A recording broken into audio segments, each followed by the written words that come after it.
Vamos a empezar. Primero de todo, muchas gracias a todas y todos por venir hoy. Esto es la primera sesión de la primera edición de Construir el Futuro, que es unas jornadas sobre política climática que vamos a intentar hacer en el Instituto Meridiano a partir de ahora. Esta es la primera edición, como digo, así que algún día podréis decir que estuvisteis aquí. Espero que sea una especie de Woodstock, ¿no?, de la política climática en algún momento.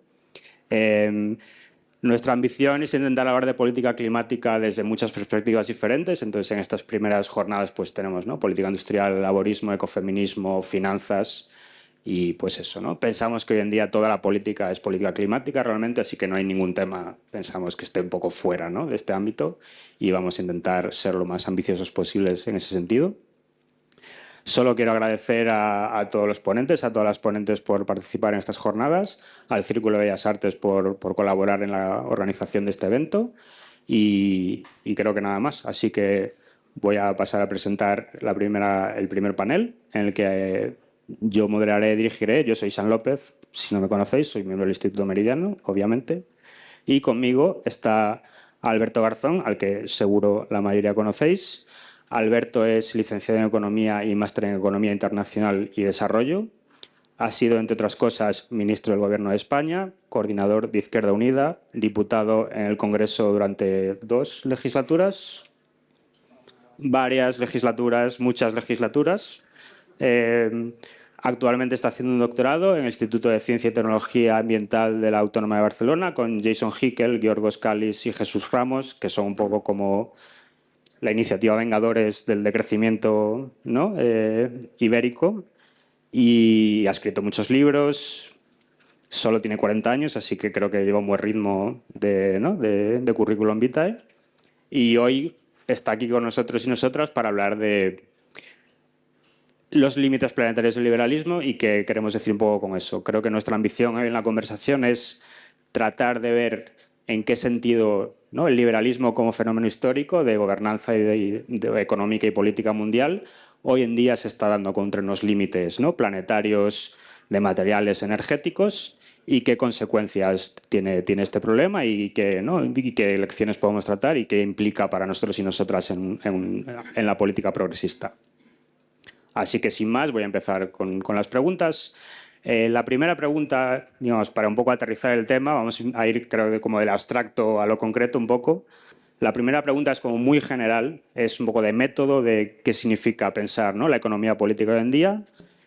Vas a publicar un libro en breve que es La guerra, ¿no?, por la energía, en el que, si tuviese que resumirlo, haces un intento de primero recuperar ese espíritu, ¿no?, de la economía política, de reintegrar la política en el pensamiento económico, pero también haces un esfuerzo adicional de plantear que hace falta pensar la dimensión energética en toda reflexión de economía política, política o económica, y que sin eso es imposible como entender realmente, ¿no?, muchos de los desarrollos históricos de los fenómenos que están ocurriendo hoy en día. Tú en el libro te retrotraes literalmente al principio de la humanidad, al principio de la historia, para dar ejemplos de estos problemas.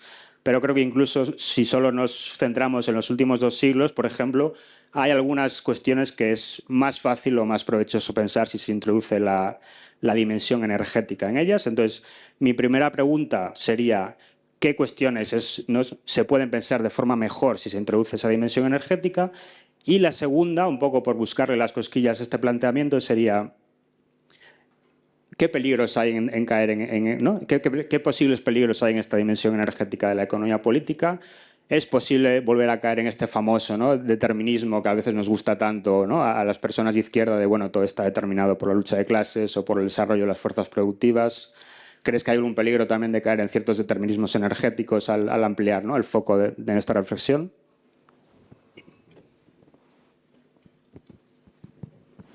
Sí, buenas tardes. En primer lugar, muchísimas gracias, San, muchísimas gracias al Instituto por la invitación. Creo que estáis haciendo una labor absolutamente necesaria y, por lo tanto, pues muy honrado de poder estar aquí y compartir esta reflexión. Muchísimas gracias a todos y a todas por estar aquí, además, presente para compartir esas reflexiones. Y nada, directamente a intentar responder tu pregunta, que en todo caso es sumamente amplia, ¿no? Claro, yo no he venido a hablar de mi libro en el sentido de literal, pero sí que puede servir de una oportunidad. Decías, en tu libro te refieres al origen de la humanidad. ¿Por qué? Pues porque lo que creo que es útil en este momento es concebir, darle una vuelta al modo tradicional de pensar, y hay que ubicarse en el lugar del que yo hablo, con mis herencias de la tradición de la que yo participo, que es fundamentalmente como economista. Y entonces ser capaz, y de una tradición política socialista que puede tener esos déficits que tú señalabas al final de tu pregunta.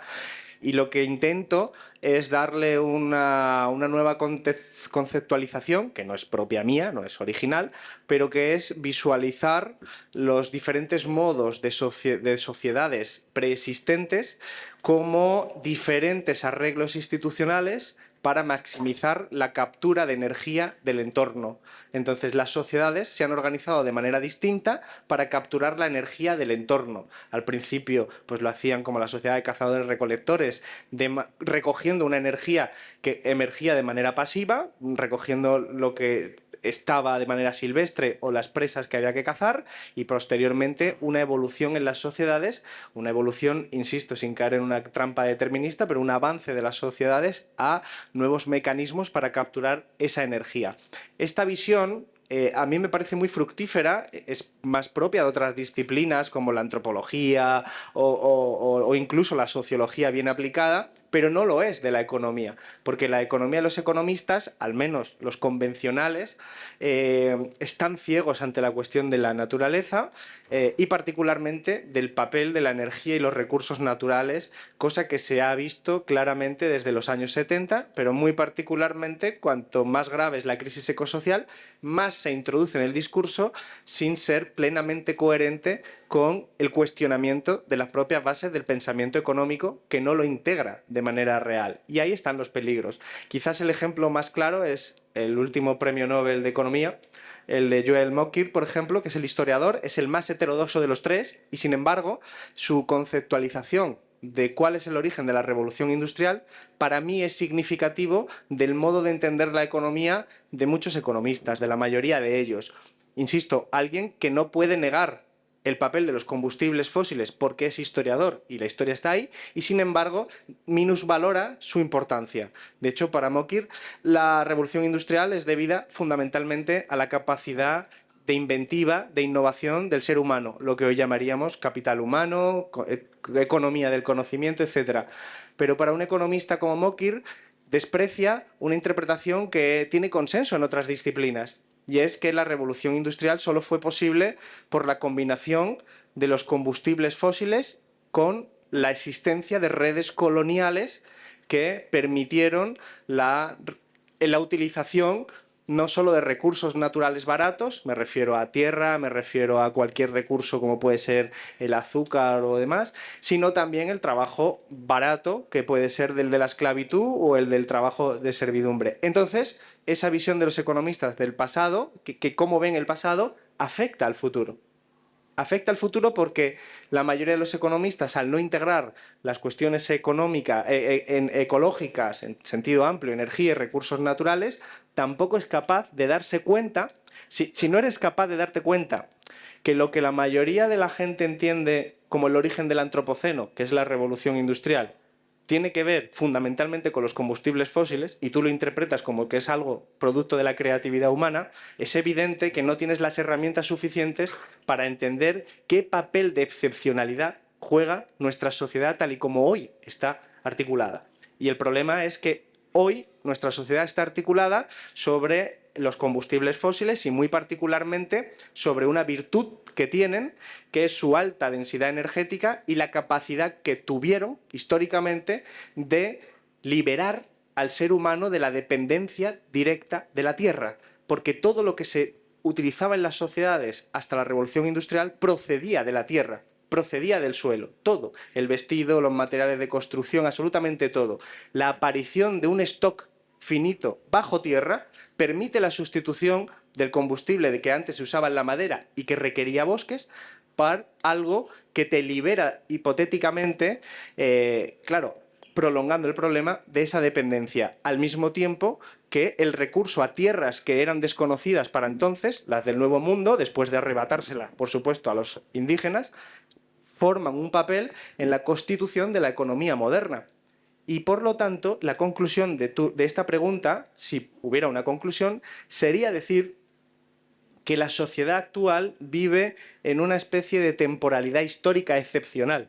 Nuestra sociedad de los últimos, has dicho, 250 años, es necesariamente una anécdota no solo humana, sino geológica. Es decir, son 250 años en términos de generación humana. Es mucho tiempo y nos puede parecer un tiempo infinito, pero en tiempo histórico es un suspiro. Y por lo tanto nosotros estamos obligados a repensar el papel de los combustibles fósiles y el metabolismo de las sociedades en cómo tiene que cambiar en esa transición hacia el final de esta excepcionalidad histórica. Pero esta excepcionalidad histórica atraviesa, en mi opinión, todas las dimensiones sociales. Incluso la dimensión política está atravesada por el hecho de que vivimos en esa excepcionalidad que permitieron los combustibles fósiles. Vale, entonces voy a intentar como agarrarme a este marco de la excepcionalidad y saltar un poco de excepcionalidad en excepcionalidad. La siguiente cuestión que creo que es interesante tratar es pensar el momento actual, ya no solo, ¿no?, el capitalismo moderno, la modernidad industrial, sino esta coyuntura precisa. Creo que, bajo mi punto de vista, una forma productiva de pensarla es como la intersección de dos crisis, que tú también has escrito sobre este tema bastante. Una es un cambio más o menos pendular o regular, ¿no?, de un ciclo de apertura liberal, de globalización, de apertura comercial, de integración internacional del capitalismo, a un momento más de cierre mercantilista en el que impera más, pues, ¿no?, primar la competición entre estados, el refuerzo de las economías nacionales a costa de otras, entender más el planeta o la economía internacional como un juego de suma cero en vez de como un juego de suma positiva, ¿no?, el que todo el mundo supuestamente puede ganar compitiendo entre ellos. Entonces, creo que estamos, obviamente, pasando de un momento liberal a un momento nuevamente mercantilista. Esto ya ha pasado varias veces en la historia, entonces no sería una anomalía. Simplemente la anomalía sería que te toque vivir en esa transición, que históricamente no es una cosa muy agradable, vamos a decirlo. Pero creo que lo excepcional sí que es que justo esta transición ocurre en un momento de crisis climática, crisis ecológica, crisis de superación de los límites planetarios, que es efectivamente inédita en la especie humana como tal, que nunca hemos vivido, y la intersección, ¿no?, el refuerzo de estas dos crisis, creo que sí genera una situación muy, muy angustiosa, muy problemática, en la que es muy difícil pensar políticamente. Entonces, una primera cosa que me gustaría plantearte a ti es que te he leído decir que tú crees que algunas críticas, por ejemplo, a Trump o a gobiernos de extrema derecha que siguen, ¿no?, sus principios de razonamiento, vamos a llamarlos, ¿no?, de economía política, vienen desde una perspectiva liberal en la que le acusan de ser irracional, en el sentido de que dinamitar las bases de ese liberalismo mundial es absurdo, porque es un sistema que beneficia a todos y especialmente beneficia a Estados Unidos. Y tú, sin embargo, planteas que, a pesar de ser una política excepcionalmente, de nuevo, reaccionaria, hay cierta racionalidad en esa mentalidad mercantilista, porque de hecho se adapta mejor a este momento histórico en el que estamos transicionando a un momento en el que va a haber como más conflictos ¿no?, a partir de la lucha por los recursos escasos, por la tierra, por una sensación de agotamiento de un ciclo histórico. Entonces, como que esa mentalidad mercantilista de juego de suma cero se adapta mejor, ¿no?, a este momento, vamos a ponerlo entre comillas. Entonces, ¿qué opinas de esto, ¿no? ¿Qué le dirías a esos críticos liberales? ¿Crees que debemos hacer ante ese, ¿no?, giro mercantilista reaccionario de las derechas hoy en día? Claro. No, ya. Claro, yo sé que mi tesis es hasta cierto punto controvertida, y de hecho por una razón muy, muy sencilla. Yo creo porque me manejo en otros códigos distintos a los habituales a los que yo mismo me manejaba. De hecho, cuando empecé a desarrollarla para el libro y para diferentes artículos y para parte de la tesis, la clave estaba en que yo vengo de economía del desarrollo. Yo soy de los que se formó estudiando los teóricos de la dependencia, de los teóricos del sistema mundo y por lo tanto también a la corriente post-keynesiana que promueve la política industrial como forma de desarrollo y no el libre mercado. Y leyendo algunos de los referentes míos de aquella época en la que yo me formaba como economista en el posgrado, pero hablando de la actualidad, lo que hacían era algo así como decir, Trump se equivoca. Trump está equivocado al recurrir al neomercantilismo porque, todo esto tiene muchos matices, ¿vale? Dice, porque no ha entendido que el comercio no es un juego de suma cero, sino un juego de suma positiva, que es la tesis liberal que se utiliza muchas veces para decir que Trump y la gente como Trump están equivocados. Y entonces a mí me surgió la reflexión que más o menos tú has sintetizado y que tiene que ver sobre el hecho de si nuestro mundo, realmente, la economía, funciona como un juego de suma cero o un juego de suma positiva. Y explorando esta realidad fue como me di cuenta de las diferentes interpretaciones dominantes a lo largo de los últimos 500 años. Desde el punto de vista biofísico, es indiscutible que vivimos en un juego de suma cero, porque vivimos con realidades materiales finitas y por lo tanto la cantidad de oro que tenga una persona es una cantidad de oro que no tiene otra persona y podemos hablar de cualquier sustancia material que es finita. Incluso, salvando la segunda ley de la termodinámica, podríamos hablar en términos más o menos parecidos de la energía, juegos de suma cero. Pero la realidad es que esto ya lo pensaban por razones distintas los mercantilistas que escribieron desde el siglo XV hasta el siglo XVIII, más o menos, y que se encontraban con una concepción de la riqueza según la cual eran fundamentalmente metales preciosos como el oro y la plata y por definición finitos. Y de ahí derivaba una política imperialista de apropiación de esa riqueza finita, porque si no te la apropiabas tú, se la apropiaban los rivales. Las peleas por las especias entre los imperios de España, Portugal, Provincias Unidas, etc., son un ejemplo de una pelea por un elemento, un recurso de riqueza, considerado como riqueza, que es finito. ¿Cuándo se rompe esta cosmovisión? Se rompe con los liberales de la economía política clásica, que consideran que a partir, por ejemplo, de David Ricardo y su teoría de las ventajas comparativas, que el comercio no es necesariamente un juego de suma cero, sino que si tú comercias, las dos partes pueden ganar. Y esto se deriva de una concepción de la riqueza que no estaba en los fisiócratas, una escuela de pensamiento previa, pero sí en la escuela de Adam Smith, David Ricardo y Karl Marx, que es la idea de que la riqueza no es finita, sino que el ser humano, mediante el trabajo, la puede crear. Y si la riqueza se puede crear, entonces puede haber un juego de suma positiva. De ahí deriva toda una cosmovisión que tenemos todavía presentes. Observa, por ejemplo, cómo la propia izquierda reacciona de manera instintiva ante Trump y los aranceles, diciendo, ah, no, los aranceles son malos porque lo hace Trump, lo bueno es el libre mercado.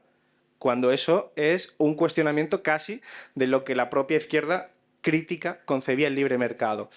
¿Por qué? Porque la concepción de que la riqueza puede generarse y que hay un juego de suma positiva empujó a muchos, por ejemplo, en el siglo XIX, entre ellos a Richard Cobden, a creer que la paz podía venir gracias al libre mercado. Porque si la riqueza no era finita, sino infinita, ya no hacía falta las guerras para quitárselo a otro, dado que lo que necesitaras lo podías comerciar, lo podías obtener a través del comercio. Y esta tesis fue la que ha estado dominando hasta hoy en día, con muchos matices que podemos incorporar sobre reacciones a lo que tú decías, la globalización, el doble movimiento de Polanyi, ¿no? La globalización que promueve unos resultados ante los que la gente se rebela y da lugar a otros fenómenos, pero en última instancia el neoliberalismo se ha basado en la misma idea. No hace falta que os preocupéis si tú no tienes recursos, porque puedes comerciar. La riqueza se crea de otra manera. Y eso está ahí. El problema es que si sumamos la respuesta de la primera pregunta, que es que vivimos en un tiempo de excepcionalidad histórica, y esta segunda, para mí lo ideal es entender que si el juego de suma positiva ha funcionado de manera temporal, es precisamente porque vivimos en lo que Herman Daly llamaba un mundo vacío. Herman Daly decía que era un mundo vacío cuando el impacto de la actividad económica del ser humano era suficientemente reducido respecto a la capacidad biofísica del planeta. De esa manera, todos los recursos, aunque biofísicamente sean finitos, como la demanda de los mismos es tan reducida, nos parecen infinitos. Cuando un recurso es tan abundante, es tan barato que no le echamos cuenta. Ese es el problema de los economistas, que durante tanto tiempo han considerado la energía barata como algo tan barato y tan abundante que no lo introducían ni en sus modelos económicos.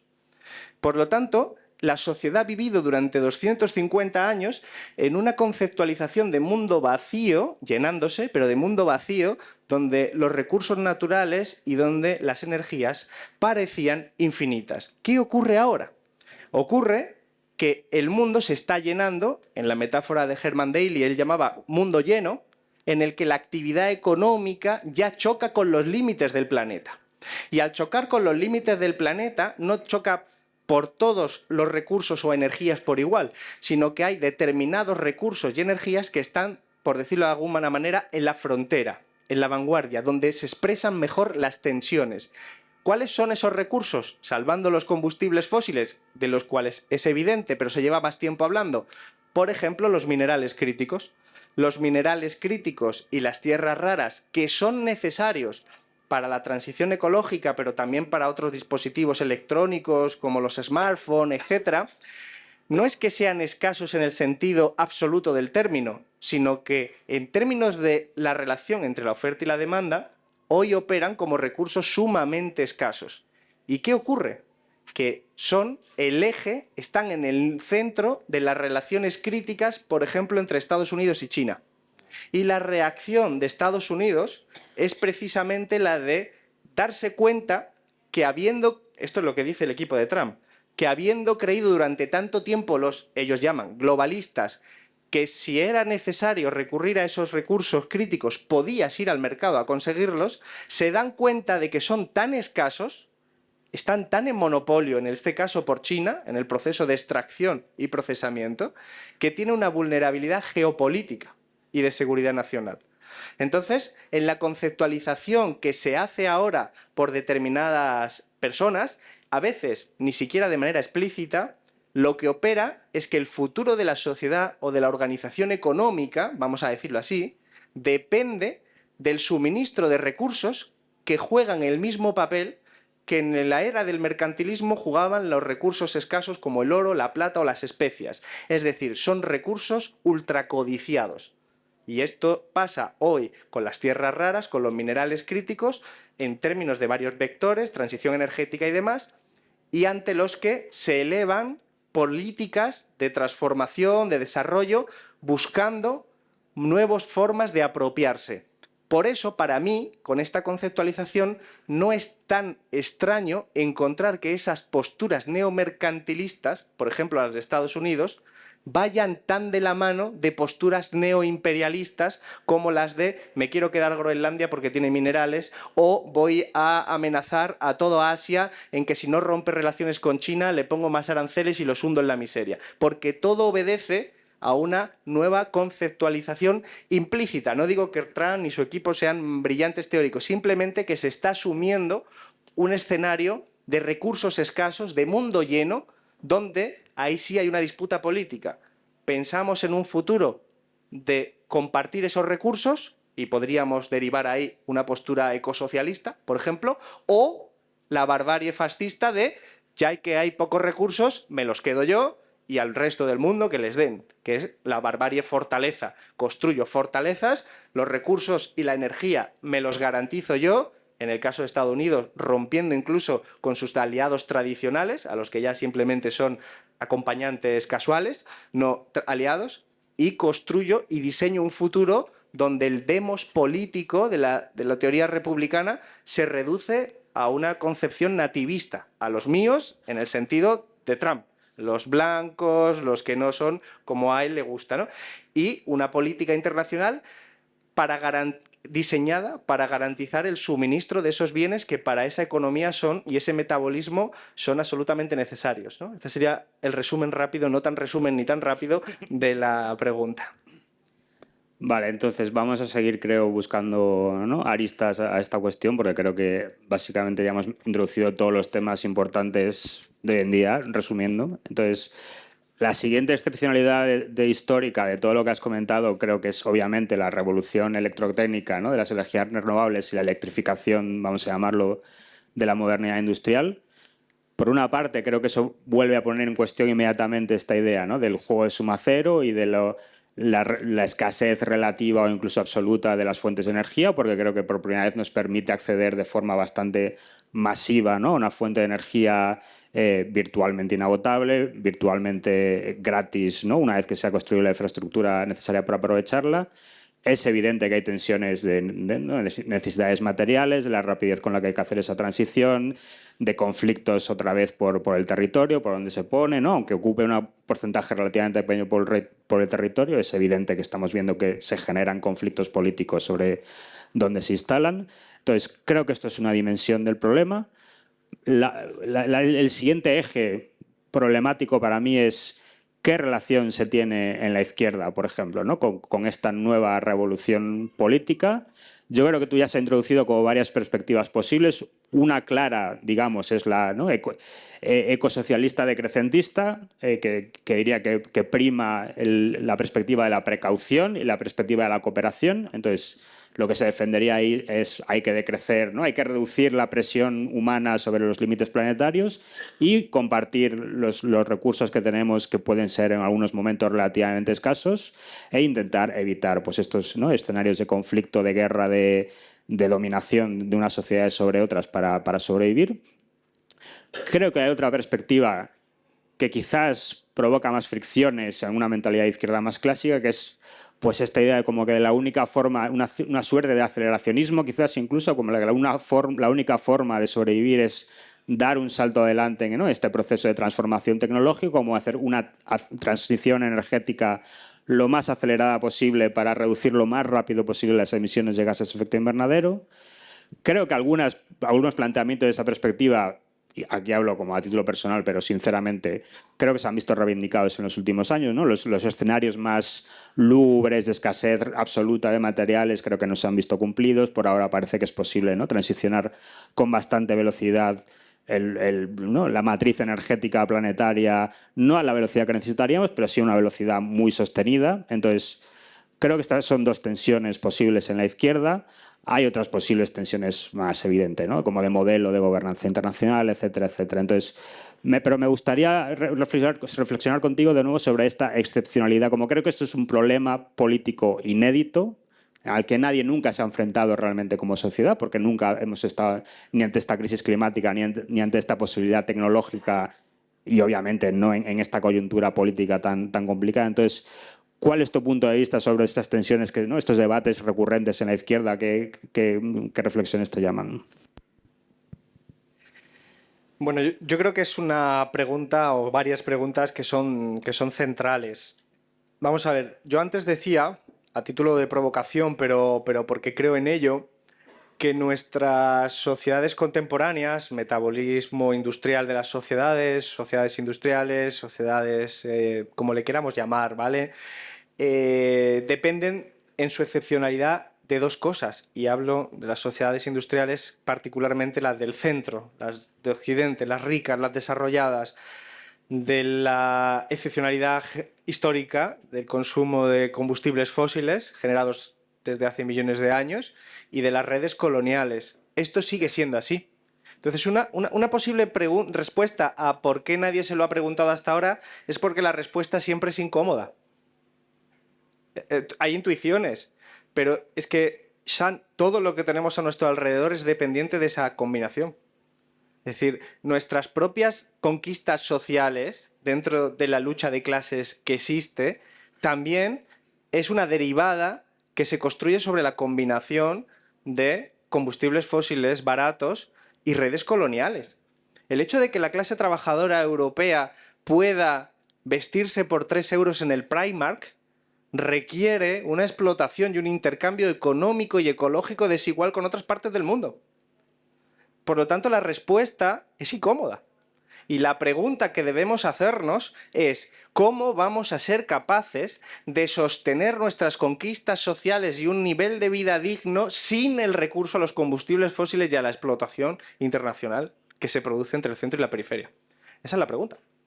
Y eso nos introduce en una dinámica distinta a la que las preguntas han cambiado. Ya no son las viejas preguntas, por lo tanto tampoco nos valen las viejas respuestas, ¿vale? Tenemos que encontrar nuevas respuestas. Y en mi opinión, todo esto tiene que ver con el hecho de que tú lo has planteado muy bien al hablar de las energías renovables. Ahí tenemos una oportunidad. ¿Por qué? Porque la desaparición de los combustibles fósiles nos quita uno de esos pilares y lo podemos sustituir por las energías renovables. Por lo tanto, no estamos condenados a volver al estado de situación de las sociedades agrarias previos a la aparición de los combustibles fósiles. Y eso es una buena noticia, en mi opinión. No todo el mundo lo piensa así en la izquierda, pero en mi opinión es una buena noticia. Nos permite un punto de fuga de ese conflicto. Porque la realidad es que si el carbón sustituyó a la madera era por su alta densidad energética. De hecho, los cálculos existen. La cantidad de territorio que hubiera sido necesario para consumir la misma energía que se necesitó con el carbón, habiéndolo hecho alternativamente con la madera, superaba las Islas Británicas. Por lo tanto, técnicamente la revolución industrial hubiera sido imposible. Entonces, ese recurso que nos proporciona el combustible fósil es una especie de, como decía antes, liberación de la dependencia de la Tierra. ¿Qué ocurre si cortamos ese privilegio excepcional histórico? Que volvemos a depender de la Tierra y concretamente de la capacidad que tienen los ecosistemas o de los artilugios que nosotros creamos de captar energía solar y convertirla en alimento para el metabolismo endosomático o en lo que queramos convertirlo para hacer trabajo en el metabolismo exosomático. Ahora bien, la sustitución, por lo tanto, de combustibles fósiles también conlleva problemas, que son problemas que hay que abordar. Y es la densidad energética de las nuevas energías renovables también es menor que la de los combustibles fósiles. Por lo tanto, para generar la misma energía necesitamos más superficie, que puede ser en el mar o puede ser en la tierra, pero necesitamos más superficie. Por lo tanto, volvemos a un problema que se empieza a manifestar, que es la competición por los usos del suelo. Y eso está en el debate, tiene diferentes ramificaciones, pero existe, es un problema, digamos, que deriva de las diferentes características físicas y biofísicas del sistema de captura de energía. Pero hay que tener en cuenta otra cosa, que también es incómoda. Nuestra sociedad, he dicho antes, depende de esa combinación combustibles fósiles y realidad. He hablado de la vestimenta, pero he hablado también de los servicios públicos. Cuando importamos una camiseta de Primark, paga impuestos y esos impuestos también sostienen un estado del bienestar. Pero al mismo tiempo nos encontramos con que si nosotros queremos transformar de los combustibles fósiles a energías renovables, tenemos que ser capaces de cambiar la matriz energética entera, por decirlo de alguna manera. ¿Qué restricción implica el hecho de las nuevas renovables? Por ejemplo, algunos de los problemas de los usos del suelo que planteaba antes, otros de las llamadas fronteras de extracción y la problemática social que acompaña, que también es importante abordarlo. Y, como lo diría, para no entretenerme más y no derivarlo más, es que no me quiero alargar mucho, que si no, además me regaña con toda la razón del mundo. Sí. Nuestro metabolismo endosomático, es decir, nuestra forma de alimentarnos, depende de los combustibles fósiles también. Nuestras sociedades producen patatas con petróleo. De hecho, el rendimiento neto de la energía para producir alimentos a día de hoy es negativo, porque necesitamos fertilizantes que necesitan un proceso de producción altamente intensivo en combustible fósil, particularmente en gas natural. Necesitamos logística, necesitamos transporte, necesitamos tractores que van por diésel, fundamentalmente. Y aunque existen alternativas ecológicas a todo ello, el rendimiento por lo general neto de producción de alimentos hecho de esa manera alternativa es menor. Por lo tanto, cuando hablamos de competir en el uso del suelo, tenemos que ser capaces de entender que ahí hay una tensión que tenemos que resolver y que nos introduce variables que son nuevas para nuestro debate. Entonces, conclusión de todo este rollo. Para mí, la transición energética es una condición indispensable para poder mantener nuestras conquistas sociales en el momento que no tengamos la excepcionalidad histórica de los combustibles fósiles y las redes coloniales, pero es insuficiente. Necesita de una rearticulación del modo de producción y consumo que se sitúe dentro de los límites del planeta, para lo cual, para mí, eso implica una reducción del consumo de recursos naturales y de energía. Es decir, la combinación ganadora es transición energética y de crecimiento, entendido en los términos que, ya sé, pueden ser más polémicos, pero simplemente de forma vaga, reducción del consumo de flujos metabólicos, recursos y energía. Si solo tenemos transición energética sin decrecimiento, creo que es una quimera. Y si tenemos solo decrecimiento sin transición energética, creo que tenemos un retorno a las sociedades agrarias y sus parámetros fundamentales de vida que no son deseables. Por eso, para mí, esa sería la combinación resumida en dos ecuaciones por las cuales la transición energética tiene que ir acompañada de las propuestas del decrecimiento para que no caigas en las trampas del capitalismo verde ni tampoco de la idealización de tiempos pasados en los que tampoco había combustibles fósiles, pero tampoco mucha libertad. Vale, voy a introducir una pregunta 3.5 porque me parece una polémica interesante para ver. Me da la sensación de que has como definido, ¿no?, los dos pilares que han sostenido históricamente la supremacía occidental, vamos a llamarlo, que es que el acceso a una energía, a la lotería esta geológica de energía fósil ultraconcentrada y el beneficio del acceso, ¿no?, a recursos coloniales históricamente construidos sobre una violencia, ¿no?, estructural de siglos. Entonces, el planteamiento es que el acceso a las energías fósiles va a desaparecer, aunque la realidad es que hay suficiente para achicharrarnos a todos, ¿no? Entonces entiendo que ahí también opera una especie de... Va a triunfar una, ¿no?, autoimposición global de no utilizarlos porque si no todos morimos, que es cierta dosis de optimismo, creo, hoy en día. Pero creo que la segunda cosa más optimista todavía que has dicho es, como me da la sensación que dabas por hecho que el acceso a los recursos coloniales también iba a desaparecer. Ah, vale, entonces es un deseo. Correcto. Claro, el problema es que quiero decir que no es como un paso necesario, ¿no? Entonces, mi miedo, o sea, creo que un peligro evidente de esta transición a una mentalidad, ¿no?, de neomercantilismo, de conflicto entre estados, de lucha por los recursos, es que en principio no veo ningún paso necesario para que las potencias imperiales o con aspiraciones imperiales desistan, ¿no?, voluntariamente del acceso a recursos baratos o a tierras o a mano de obra, ¿no?, súper explotada en la periferia, y en principio no hay ningún motivo, ninguna fuerza natural imparable que les haga impedir eso. Entonces, ¿qué fuerza? Si eso no ocurre, ¿qué escenarios, ¿no? O sea, ¿a qué escenario nos aboca eso? ¿Qué postura debemos tomar sobre ese problema?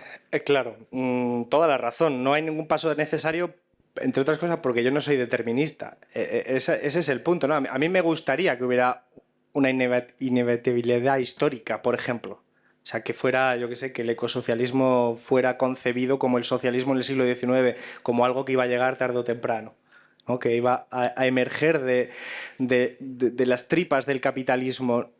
Me temo que no es así. Y de hecho, por eso decía antes, y por eso en mi libro empiezo con la sociedad de cazadores-recolectores y termino con Trump, porque es una disputa política. Es decir, porque de hecho hoy, tristemente, lo más probable, el escenario más probable es que haya ciertas fuerzas con la capacidad suficiente para reapropiarse y privatizar los recursos escasos que haya al margen del destino del resto de la humanidad. De hecho, esto no es que sea lo más probable que suceda, es que es lo que ya está sucediendo. Es decir, cuando tú tienes muros a las personas, en Europa, la Unión Europea o en Estados Unidos, pero tienes libre movimiento de flujos de recursos naturales, de energías, lo que estás teniendo es la misma lógica. La lógica de si hay recursos físicos infinitos en el planeta, me los quedo yo, pero vamos a expulsar a una parte de la población. Por eso creo que debemos leer el ascenso de la extrema derecha y de estas nuevas formas de ecofascismo como que existe una posible pulsión hacia el ecofascismo. No tiene que ser consciente, no tiene que ser teorizada. Simplemente, de hecho, No creo que en la extrema derecha haya muchísima gente pensando sobre la crisis climática en los mismos términos que aquí estamos hablando nosotros. Lo que sí hay es la concepción primaria que tiene Trump de decir, si hay pocos recursos, prefiero que se lo queden los míos. Tengo miedo de que China tenga tantos recursos y yo no. Esa concepción es mucho más instintiva, mucho más primaria en el conjunto de una sociedad que tiene miedo y que encima ve sus derechos amenazados y que se encuentra no de forma explícita ante el problema que tú planteas o que yo acabo de decir. Si nuestra sociedad, no solo el metabolismo económico, si nuestros derechos sociales dependen de un sistema que se basa en dos pilares, los combustibles fósiles, las redes coloniales, si queréis hoy no hace falta llamarles coloniales, sino de intercambio ecológico y económico desigual, porque ya no es el colonialismo del siglo XVI. Pero si eso es así, la pregunta que mucha gente se podría hacer es, para que yo mantenga mis condiciones materiales de vida, a lo mejor tiene que seguir habiendo desigualdades. Esa pulsión fascista yo creo que está presente. Está perfectamente presente cuando ves a mucha gente, mayormente en silencio, que no le importa la expulsión de una parte de su sociedad simplemente por tener otro color de piel o hablar otra lengua. Creo que eso está presente la idea de si vamos a un mundo de incertidumbre, a un mundo de frustración, a un mundo, prefiero quedarme con lo mío y si esta gente está sufriendo y los están echando, por algo será que es funcional al objetivo que yo me planteo. Tristemente este escenario es el que a mí me parece de momento más verosímil, pero no deseable. Por lo tanto, la pregunta que se puede responder de una manera clara, si no hay ningún determinismo que nos asegure que el futuro de la historia va a ser más bello que el pasado, lo que hay es una pelea política que hay que disputar. Y por lo tanto, lo que necesitamos es organización, discusión, preparación y acción política en torno a una serie de planteamientos y de horizontes compartidos, que es un poco, con toda humildad, lo que estáis haciendo vosotros. Es decir, ser capaz de ponernos en organización política, en un sentido no solamente institucional, para construir una alternativa a ese otro escenario que se está levantando ya. Y que se explica o contribuye a explicar, no creo en, digamos, en explicaciones monofactoriales, ni mucho menos, pero contribuye a explicar que en estos tiempos de ansiedad y de incertidumbre la extrema derecha esté por las nubes en toda Europa y en todos los países desarrollados. Hay un punto de miedo a perder privilegios, porque desde el punto de vista histórico son privilegios construidos sobre esa base de combinación de combustibles fósiles e imperialismo. Básicamente. Entonces, claro, ahí hay un debate muy grande y creo que nosotros tenemos que reflexionar sobre la pregunta que formulé antes. ¿Cómo podemos mantener niveles de vida dignos, es decir, servicios públicos, sanidad, educación, vivienda, etcétera, sin requerir los dos pilares que sabemos que son históricamente excepcionales, por motivos físicos, biofísicos o por voluntad política? Estoy de acuerdo contigo, es decir, se trata de restringir, quemar más combustibles fósiles, no porque no se pueda, sino porque no es necesario, y seguir sin explotar a la gente. Ese es el horizonte que a mí se plantea como ecosocialista y a partir de ahí podemos diseñar qué significa ecosocialista y entrar en las peleas de la vida de Brian sobre cuáles son las fronteras y el perímetro de las propuestas. Vale, entonces último bloque y luego abrimos un debate. La última, creo, excepcionalidad que vivimos, que igual como es tan cercana, inmediata y cotidiana, no solemos pensar mucho en ella, creo que es que nos ha tocado a la mayoría que estamos aquí hacer política pues, en España y en Europa. España hoy en día, creo, es un país excepcional en el sentido de que es uno de los pocos países que persisten todavía en 2025 con un gobierno, ¿no?, de coalición progresista que va un poco a contrapelo de una tendencia que hemos estado hablando ahora mismo de clara derechización, de, ¿no?, imposición de una mentalidad reaccionaria, de ruptura de alianzas políticas que han durado décadas y que han definido, ¿no?, buena parte del siglo XX y del siglo XXI. Entonces, ahí hay una excepcionalidad en la que estamos, desde la que hacemos política, puede que se extinga en el futuro, pero por ahora persiste. Y la segunda excepcionalidad es hacer política en Europa, y mi sensación es que Europa es excepcional por lo extraña que es, sinceramente, ¿no? Al menos a mí me parece un sitio muy raro. Ni es una gran potencia unificada, ¿no?, como lo son Estados Unidos y China, que son como, creo yo, como los dos grandes potencias del siglo XXI, que parece que está un poco en disputa por no ver quién se impone y quién marca las coordenadas de juego político y de gobernanza.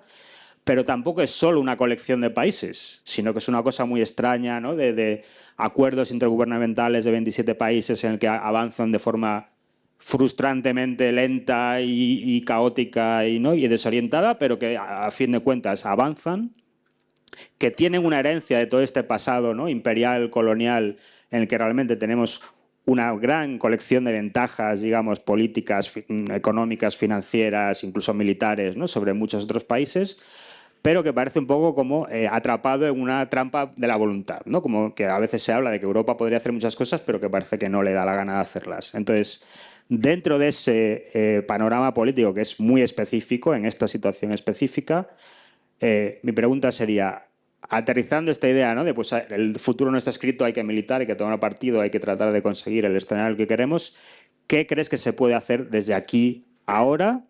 Pero no solo pensando, digamos, en los intereses, entre comillas, ¿no? de pues, europeos o nacionales, sino pensando en el sistema en su conjunto, ¿no? Como en qué podemos hacer para solucionar los grandes problemas globales, pero desde el pequeño rincón en el que nos ha tocado participar. Bueno, es una pregunta muy compleja también, claro. Yo diría que en esta nueva dimensión, una dimensión geopolítica en la que me planteas, hay dos bloques fundamentales y claros. Estados Unidos por un lado y China por el otro. Son los que tienen la fuerza económica, militar y el acceso a los recursos que son necesarios para reconstruir un metabolismo de una manera distinta. ¿Cuál es el papel de la Unión Europea? Creo que hoy en día la Unión Europea no es un actor, es un tablero de juego. Es el lugar donde se está disputando una de esas fases de la batalla por la hegemonía entre Estados Unidos y China, pero no está siendo un actor.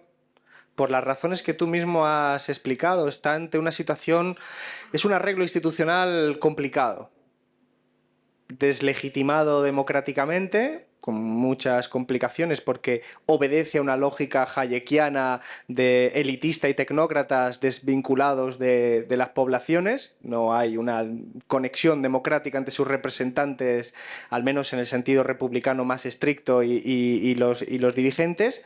Hay una situación de intentar consensuar intereses muy diferentes dentro de la Unión Europea, no solo porque sean naciones distintas que han preservado cuotas de soberanía en diferentes dimensiones, entre ellos pues en gran medida económicas también, no solo, sino que también porque hay un centro-periferia en la Unión Europea, porque hay relaciones desiguales en la Unión Europea y eso se vio muy bien con la crisis económica del 2008 y con la política de la Troika de implementar austeridad en el sur y el acrónimo de los PIGS para referirse al Mediterráneo.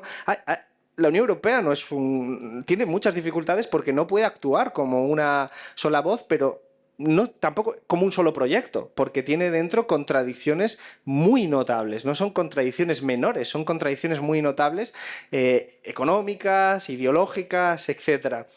Y además los países miembros, la mayoría, en este nuevo contexto geopolítico están optando por seguir simplemente la lógica seguidista de Estados Unidos, con una excepción muy notable, que es España, que está abriendo la vía de ser un interlocutor con China, que es una forma de romper la lógica de dos bloques entre Estados Unidos y China. Y le está costando una penalización por parte de Estados Unidos, que está obsesionado, como bien sabéis, por Trump, pero también de la derecha española, que es patriota para todo menos para las cosas importantes, y que es incapaz de reconocer en esta aproximación una forma de intentar que España y la Unión Europea tengan una autonomía real. Y aquí es donde está el punto central también. Si pensamos en términos de paso a una nueva lógica política, China lleva haciendo política industrial explícita desde 1978. Estados Unidos desde el 2010, después de la gran recesión del 2008. Y Europa desde el 2020 y de una forma mucho más modesta. Es decir, le está costando articular lo que hoy en día es un consenso, y es la idea de que la política industrial ya no es solo una herramienta de desarrollo, sino que se ha convertido en una herramienta de seguridad nacional. Es imposible escuchar a Xi de China hablar de política industrial sin hablar al mismo tiempo de seguridad nacional, igual que hace Trump. Y a la Unión Europea todavía es alérgica a hablar de política industrial. También en España y en el Consejo de Ministros, que no puedo decir nada, pero os digo que también pasa lo mismo. En el anterior. En el que yo estaba, quiero decir. Entonces, ¿qué tenemos? Tenemos una desubicación de la Unión Europea en el contexto actual, por las razones que sean, las que hemos expuesto, o otras más, no importa. ¿Qué necesita, por el contrario, la Unión Europea, en mi opinión? Necesita, por ejemplo, autonomía económica, ecológica y militar, en mi opinión. Lo que implica romper la dependencia que existe respecto a Estados Unidos en lo militar y en lo económico, energética respecto a Rusia e industrial respecto a Asia. Y para eso necesitas un proyecto distinto al que estás haciendo. Hoy la lógica es la inercia. Sigues dependiendo de combustibles fósiles de Rusia y luego te lamentas de las contradicciones que existen entre tu política exterior pro-ucraniana y tu política económica dependiente de los combustibles fósiles. Te quejas de Donald Trump, pero has armado toda tu política exterior y militar dependiente de Estados Unidos y te quejas de que China tiene un poder industrial enorme cuando tú no has desarrollado una mínima política industrial, ya no solo vertical, sino ni siquiera horizontal, ni siquiera para la coordinación, porque asumiste más que nadie, incluso constitucionalizaste una lógica neoliberal según la cual el libre mercado asignaba mejor los recursos para el desarrollo. Y China, desde 1978, está haciendo algo totalmente distinto, pero que ya se había hecho antes por otras economías asiáticas. Entonces, por ahí creo que irían los tiros. Y fíjate, yo tuve un enfrentamiento muy fuerte con Mario Draghi, creo que fue en el 2012, 2013 en el Congreso, fue muy desagradable, pero estuvo divertido. Y hoy está diciendo cosas muy parecidas a las que digo yo, al menos lo estoy interpretando yo así, igual soy yo quien ha cambiado, pero creo que no, y él está diciendo cosas parecidas a esto.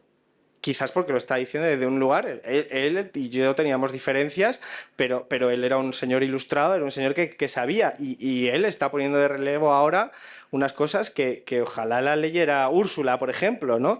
Pero no lo parece, no parece que esa sea la línea. Y fijaos, la excepcionalidad está en España.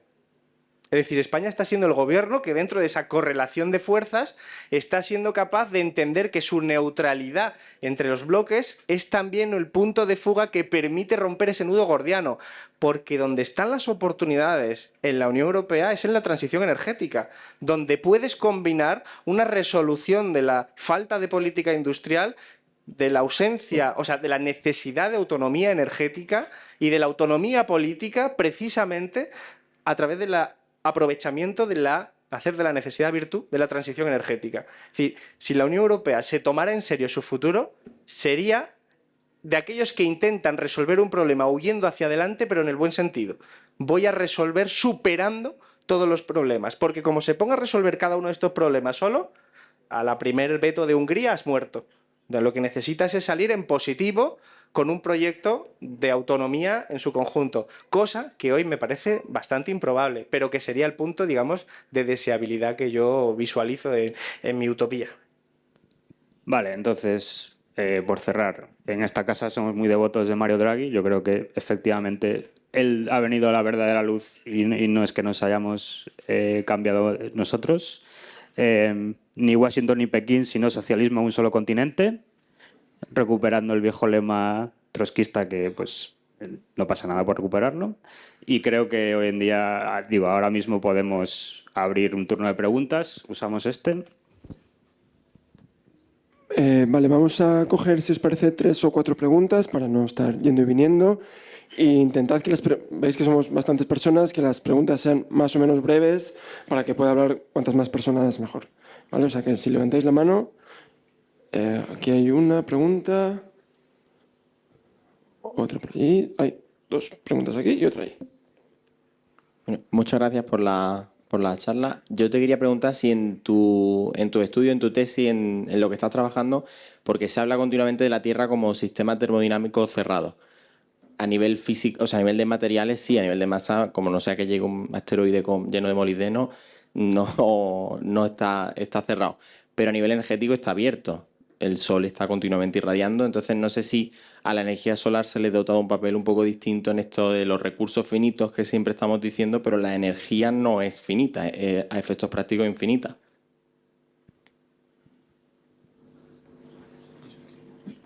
Buenas, ¿qué tal, Mauro? Para hacer rápida la pregunta, mi sensación es que el decrecimiento a nivel político no es un lindo término, no solo por la derecha, sino por incluso gente un poco más aliada del progresismo, si querés, o incluso trabajando en temas climáticos o ambientales, ¿no? ¿Crees que vale la pena insistir o que en realidad es un concepto más académico que, bueno, a nivel político puede servir menos, ¿no?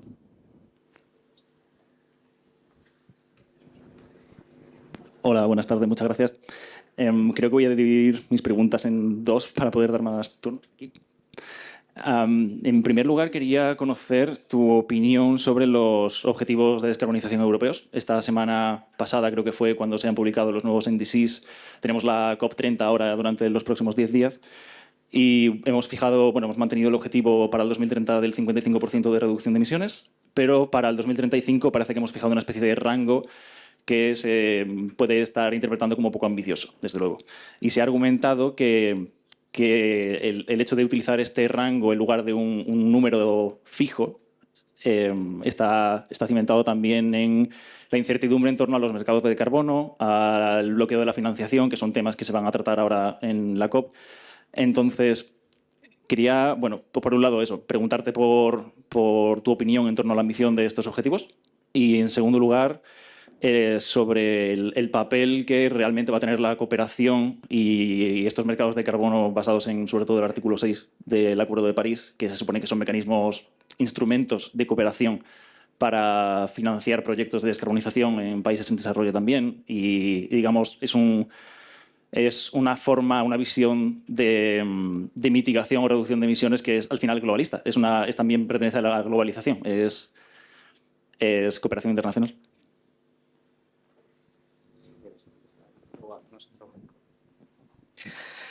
Vale, bueno, empiezo por esta última. Yo creo que lo que denota esos acuerdos es que se está obedeciendo, lógicamente, a una correlación de fuerzas institucional en la que haces cesiones y demás, en un contexto en el que la Comisión Europea se encuentra muy derechizada por la fuerza que tiene la propia extrema derecha en los diferentes países. Y no solo la extrema derecha, digamos, política, en el sentido de partidos políticos, sino como capacidad de vehicular las discusiones políticas. Es decir, el miedo, cómo contamina eso al miedo de la propia izquierda moderada o radical a la hora de hablar de determinados temas. Y eso pues también lo he vivido yo, que bueno, ya sabéis, el chuletón y todas esas cosas.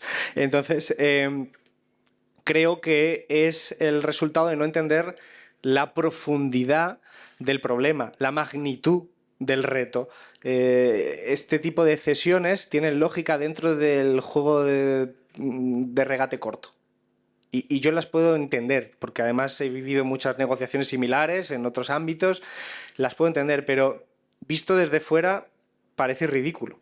Es decir, ante la magnitud de lo que te estás jugando, ante la posibilidad que tendrías de nuevos desembolsos, de estímulo keynesiano clásico, como pasó con la pandemia, que sería preferible jugar al regate corto de los mercados de carbono, es responder a las viejas preguntas de una concepción que está fallida.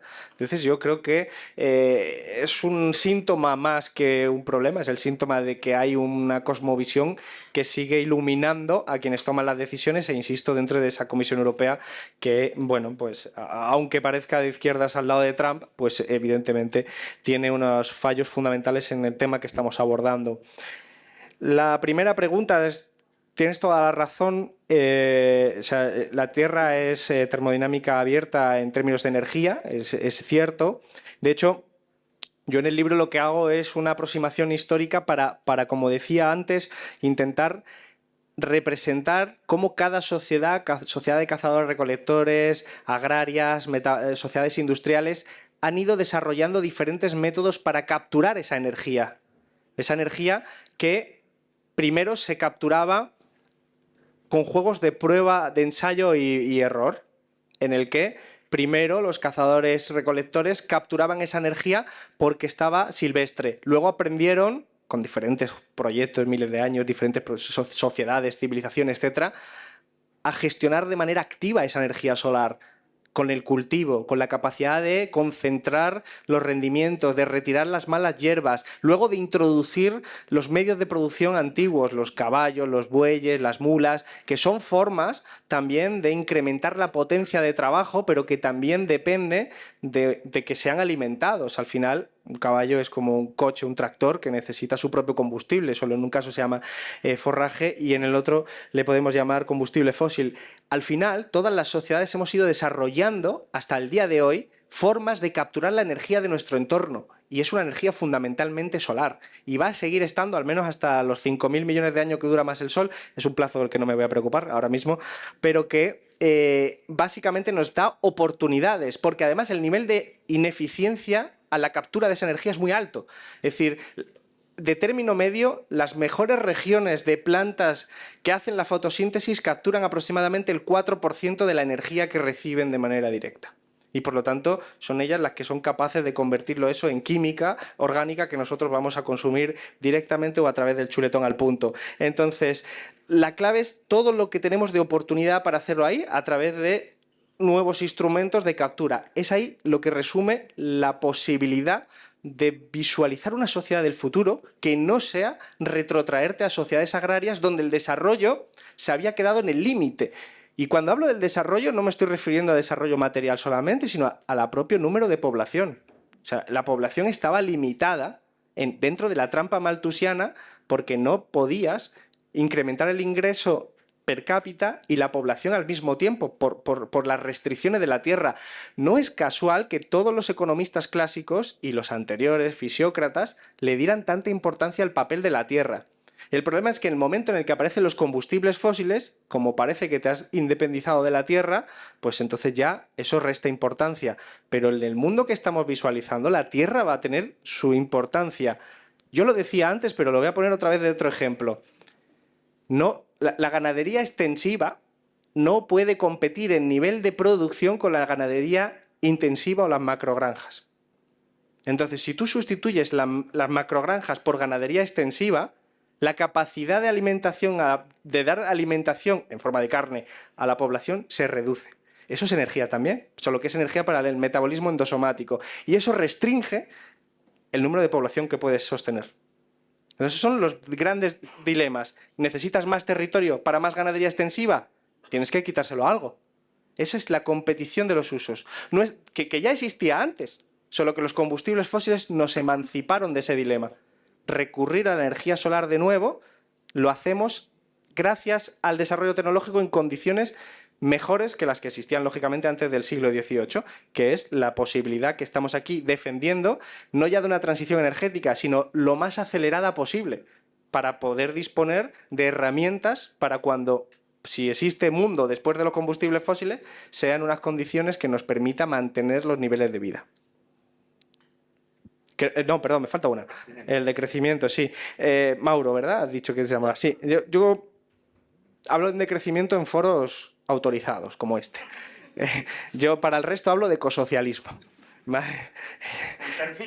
Me parece que tiene mejor sex appeal, más atractivo, porque al final el concepto de crecimiento es un concepto ideológico que tenemos todos en vena. O sea, mis hijas están creciendo, ¿cómo puedo considerar que eso pase sea malo? Es decir, la lógica que tenemos conceptual introducida es muy sólida.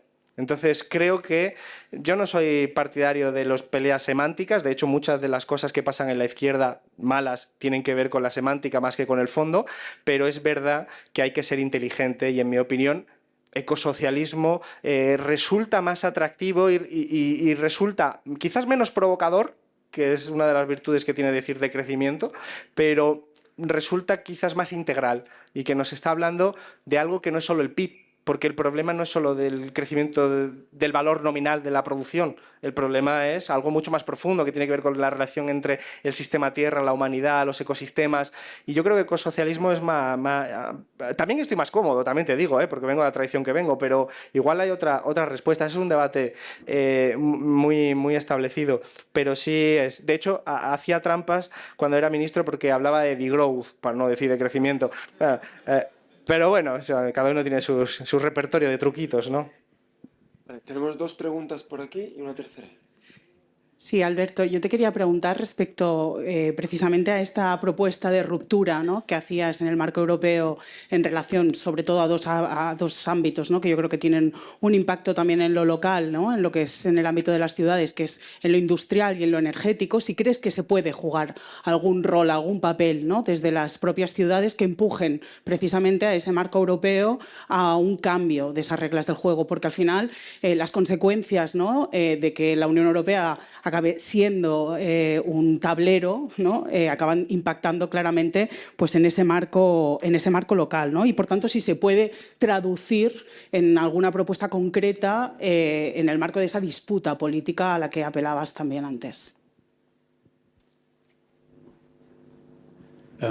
Hola, Daniel Carralero. Bueno, antes decías, ¿no?, que hemos pasado de un mundo vacío a un mundo lleno en términos de daily, cosa con la que estoy completamente de acuerdo, pero un poco como que de ahí pasabas a decir que eso hacía que estas posturas, o sea, pasar también del librecambismo al mercantilismo, pues fuera algo necesario, ¿no? Como que justificaba la postura en la que se basa también el ecofascismo, ¿no?, de que ahora estamos en un juego de suma cero. Y yo creo que no deberíamos asumir eso tan rápidamente, ¿no? Es decir, yo creo que no es así, o al menos no del todo. Por ejemplo, en el caso de la energía, es evidente que la energía que vamos a tener disponible en términos renovables va a ser mayor en un sistema en el que haya un sistema económico integrado a nivel mundial que un sistema multipolar en el que hay, digamos, aranceles cruzados. Es decir, básicamente, ahora mismo, si disponemos a nivel global de toda la base industrial de China, significa que podemos hacer la transición a una velocidad mucho mayor que si, por ejemplo, esa base industrial de China solo puede alcanzar un sector del planeta, ¿no? Pero es que incluso si nos vamos a los materiales, porque efectivamente, como os decía antes, la energía es virtualmente ilimitada, los materiales quizá no, pero también caemos muchas veces en un cierto determinismo de pensar que los materiales son una cuenta de gramos de un material en la corteza terrestre, cuando tampoco es así. Es decir, uno de los cuellos de botella que hay ahora mismo para la explotación de los materiales es la tecnología y digamos, el capital necesario para avanzar las explotaciones. Por ejemplo, hay predicciones de la Agencia Internacional de Energía que te dicen que si no se empiezan a producir inversiones masivas en la explotación de litio, van a aparecer cuellos de botella simplemente porque no hay minas abiertas, aunque haya reservas de ellas, ¿no?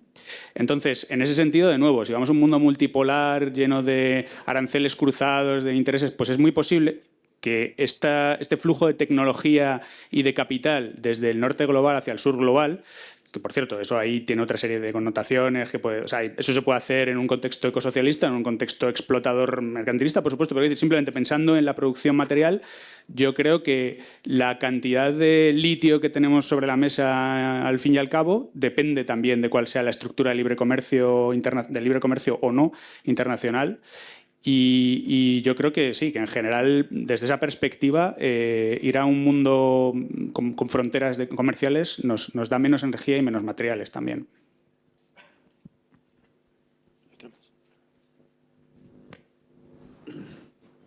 Sí, bueno, yo muy breve. Un poco relacionado también con lo que ha dicho el compañero, ¿no? Hay una cuestión con respecto al, digamos, al planteamiento genérico que habéis hecho, y es, al final, yo me quedo con eso. Es decir, nosotros hace muchos años, yo llevo muchos años en esto, soy mayor, y me suenan muchas cosas a lo que decíamos con el tema de la sostenibilidad. Es decir, creíamos que la sostenibilidad podía ser un paradigma perfecto y luchamos mucho por eso, ¿no? Incluso con las renovables, sin saber lo que muchas veces implicaba todo eso, ¿no? Lo que estamos viendo ahora, al margen de lo que habéis dicho, es que a mí me parece que empieza a haber bastante cambio de tecnología, pero no de estructura de poder, lo habéis comentado ahí, ¿no? Y eso es lo que realmente a mí me preocupa. Yo he estado estos últimos años trabajando mucho en el tema de renovables y he visto barbaridades absolutas, con falta de planificación, problemas operativos, etcétera, etcétera, ¿no? Digo, en España, ¿no? Con respecto al tema de crecimiento, yo creo que lo has planteado y yo creo que por ahí deben ir los tiros, ¿no? Es decir, que yo no veo que haya que, digamos, enfrentar las cosas, ¿no? Yo veo muy claramente que dentro de un contexto de masa del crecimiento, de los límites del crecimiento, debe haber una reducción de flujos, lo ha planteado Alberto ahora, una reducción de flujos muy claramente, ¿no? Hay que decir cómo se tiene que hacer, dónde se tiene que hacer, y esa no pasa nada por llamarlo decrecimiento, que por cierto, el decrecimiento, hablamos de decrecimiento hace 40 años, o sea, ahora se ha vuelto a poner en marcha, pero hablábamos del movimiento ecologista, siempre se ha hablado de decrecimiento. Por tanto, lo que hay que hacer es contextualizarlo, explicarlo, reformularlo si queréis, ¿no? Pero dentro de ese paraguas del más allá del crecimiento o de los límites del crecimiento, ¿no? Eso también habría que hacer con la sostenibilidad, ya termino, con la sostenibilidad. Es decir, a lo mejor lo que tenemos que hacer es reformular la sostenibilidad en términos de más allá del crecimiento, ¿no? Porque me da la impresión de que si no vamos a cometer efectos energéticos, habéis focalizado mucho en la energía, por cierto, prácticamente no habéis hablado de ahorro energético, me parece absolutamente esencial, ¿no?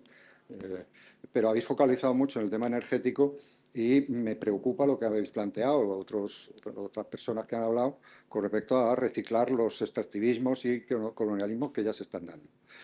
Hay proyectos de investigación de tierras raras a nivel de medio marino que pone los pelos como escarpia por los impactos ambientales que va a provocar. Y no olvidemos que la energía, perdonad que de salto, la energía, uno de los grandes problemas que tiene es el transporte de la energía.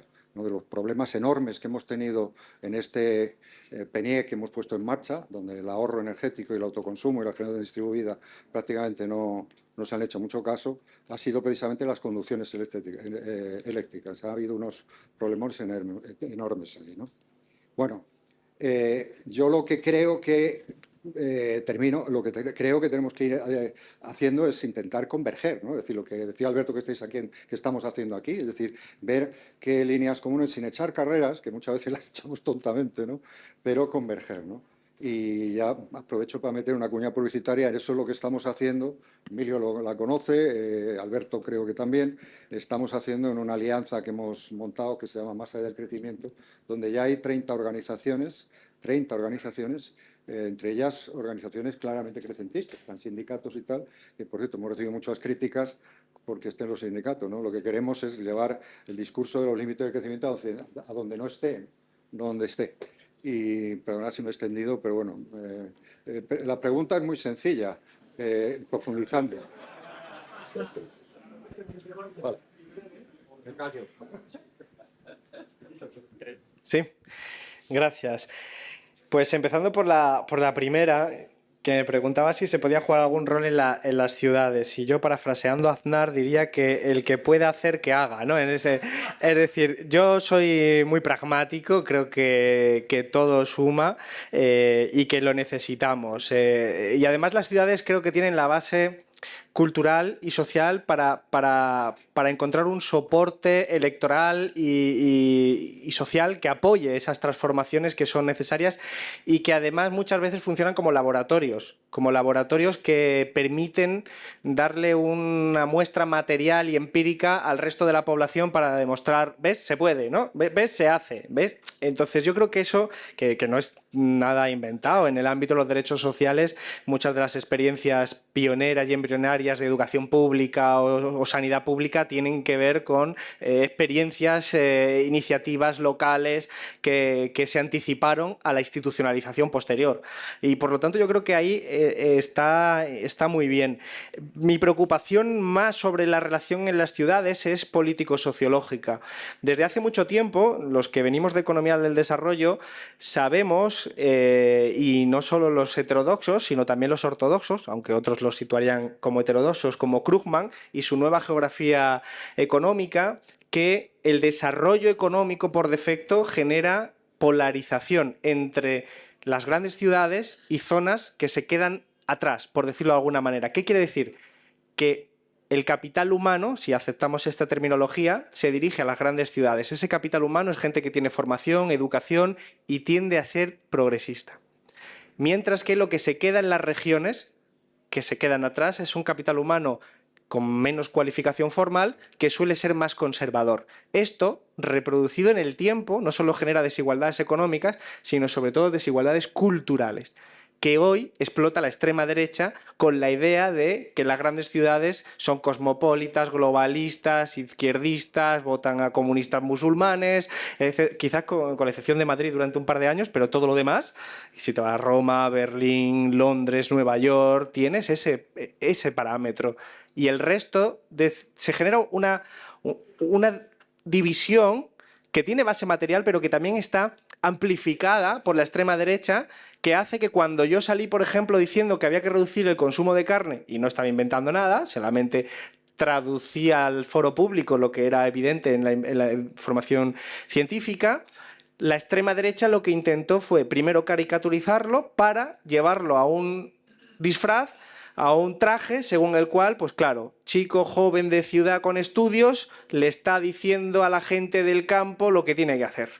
Esa división que intenta explotar la extrema derecha en todas partes y que tiene que ver con eso. Y yo creo que uno de los debates y dilemas más importantes que tiene la izquierda no es ganar las ciudades, que hay que ganarlas todas las que se pueda, sino ganar el mundo rural. Porque además es ahí donde se sitúa el único sector que es capaz de darnos de comer. Y por lo tanto, si pensamos en una sociedad del futuro, tendremos que pensar en el lugar donde se van a generar los alimentos que necesitamos para ese futuro.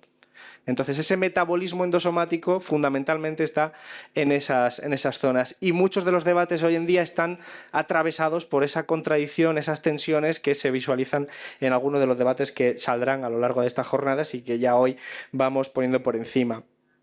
Sobre el decrecimiento de actividades, a la tercera pregunta, yo diría que hoy ya somos capaces de hacer un mapa. La información estadística no es todo lo buena que a nosotros nos gustaría porque se ha centrado mucho en valores monetarios y es más difícil encontrar indicadores físicos, biofísicos, de energía, etc. Pero hoy podemos hacer un mapa. En el instituto en el que yo estoy se hace a menudo un mapa de los sectores económicos en España y su intensidad en energía. Y tú puedes, a partir de ahí, diseñar una España alternativa donde reduzcas aquellas actividades intensivas en energía y maximices aquellas otras que mejoran el bienestar social sin acompañarse de impactos ecológicos más graves. Como puede ser, subes la sanidad y la educación pública, son intensivas en trabajo, pero muy poco intensivas en impactos ecológicos, y reduces, menos mal que ya no me dedico a la política, si no tendríamos un titular aquí, el turismo. ¿Vale? Por ejemplo, el turismo de alta intensidad energética y de consumo de materiales. Mi provincia, en Málaga, ha pasado una sequía en la comarca, concretamente con los pantanos, al 5%, porque era insostenible no solo el consumo, digamos, la producción de aguacates y de producción tropical en un lugar donde no llueve, una gran idea del mercado, que como siempre es muy listo, sino que también es una cantidad insostenible de consumo energético y de materiales producto de las estacionalidades turísticas. Entonces, eso se puede teorizar. Y yo creo que el decrecimiento se puede explicar mejor cuando pasas a este segundo nivel de explicación en el que dices, no se trata de decrecer, se trata de decrecer algunas cosas y crecer otras. El gasto militar tiene un impacto energético y de recursos, evidentemente, que tenemos que reducir ahí. Por ejemplo, ese tipo de planteamiento. Pero en un nivel previo, en un nivel casi más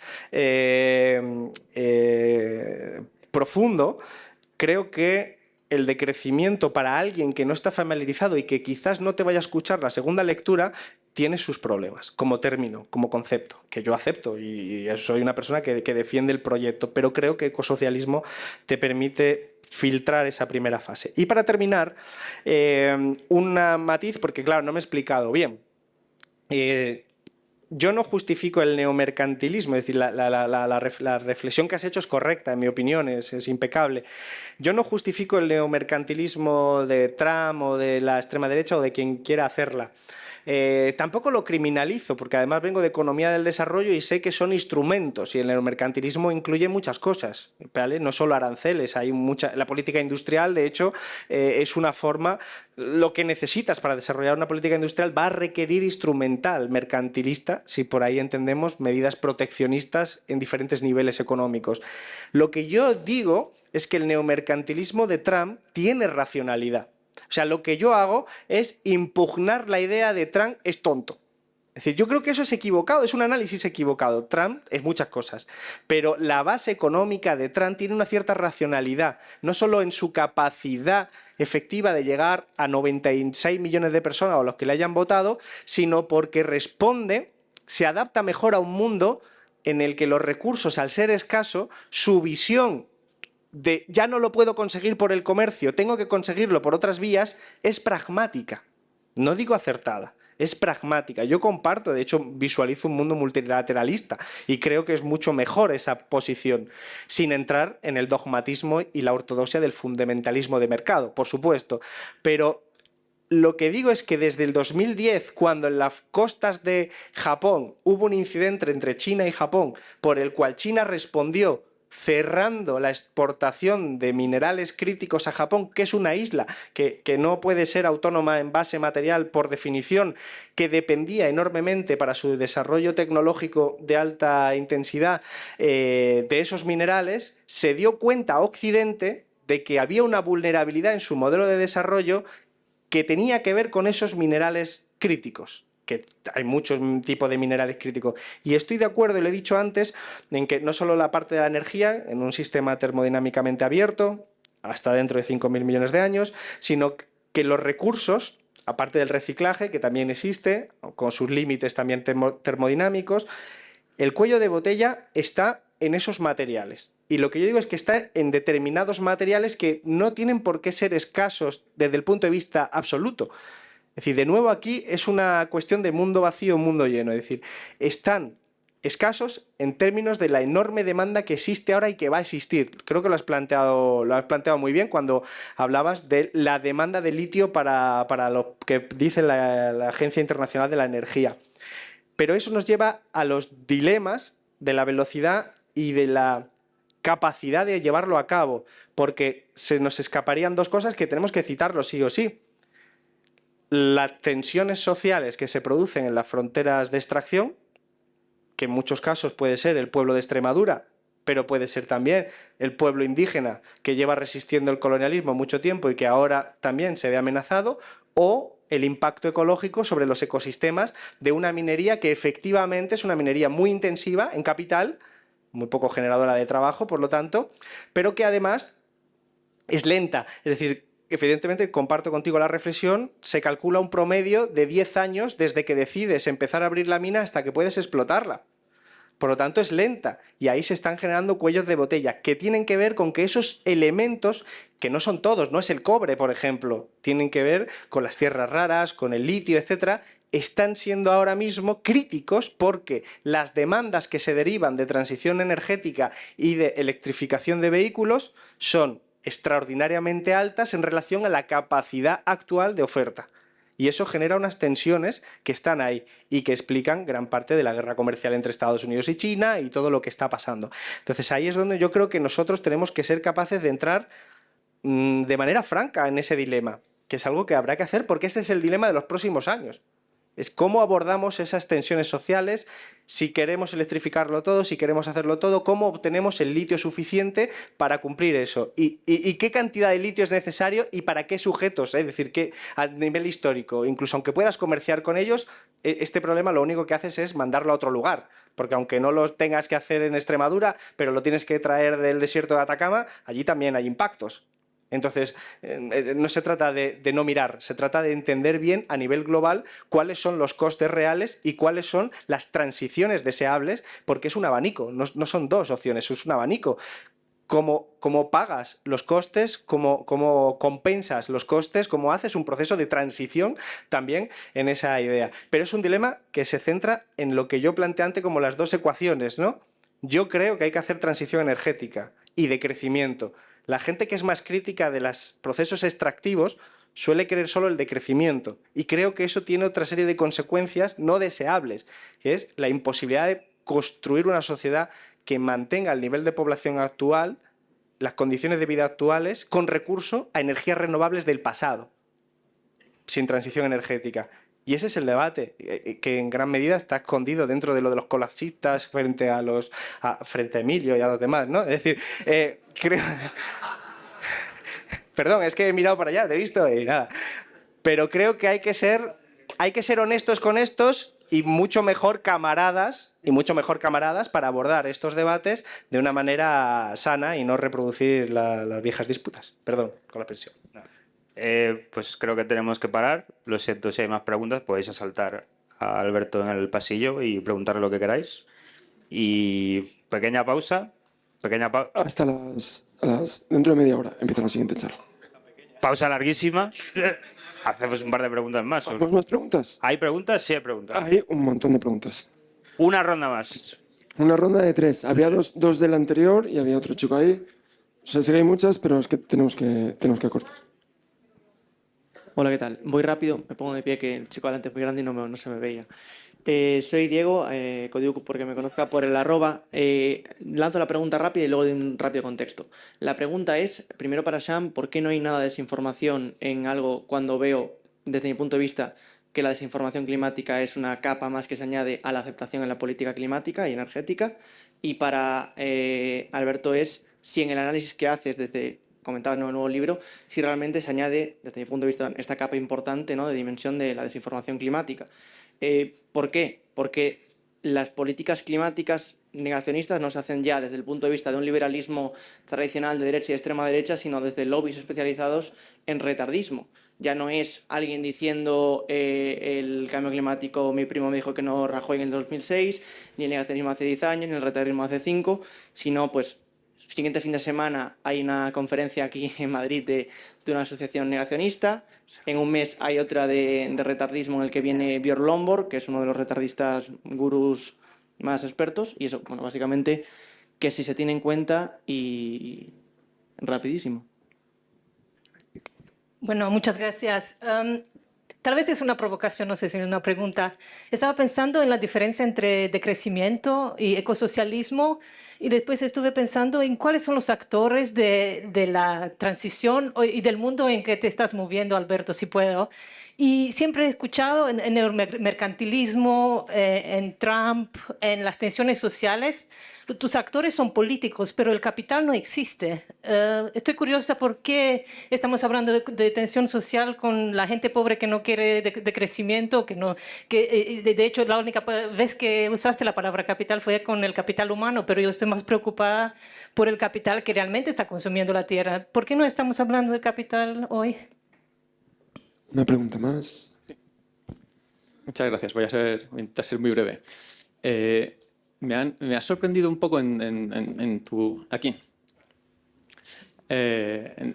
exposición cómo has planteado el tema territorial. Has mencionado que el necesario despliegue de renovables pues, nos vuelve a hacer mirar a la Tierra.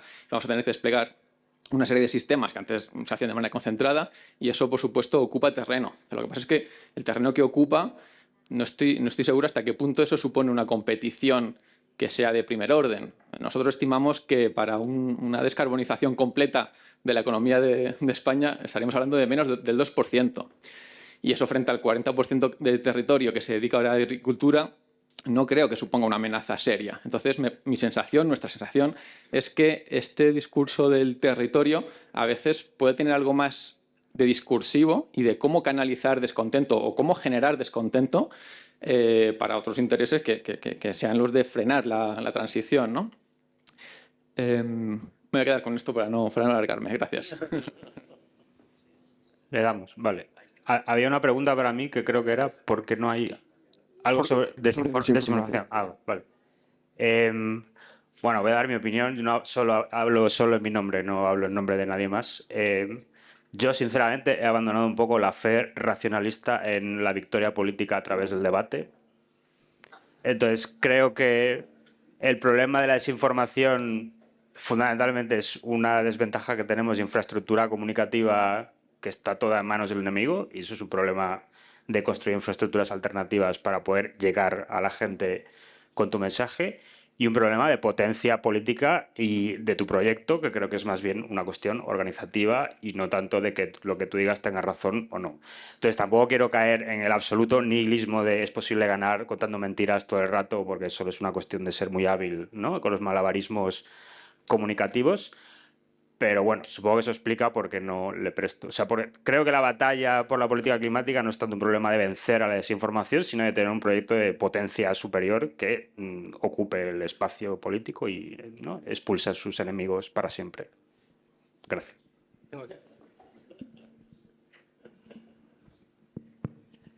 Vale, pues brevemente también sobre la desinformación yo no he dicho nada, no sé mucho, y tampoco he escrito nada. Estoy de acuerdo con que es preocupante, pero al mismo tiempo creo que es un instrumento político más de la caja de herramientas de la acción política.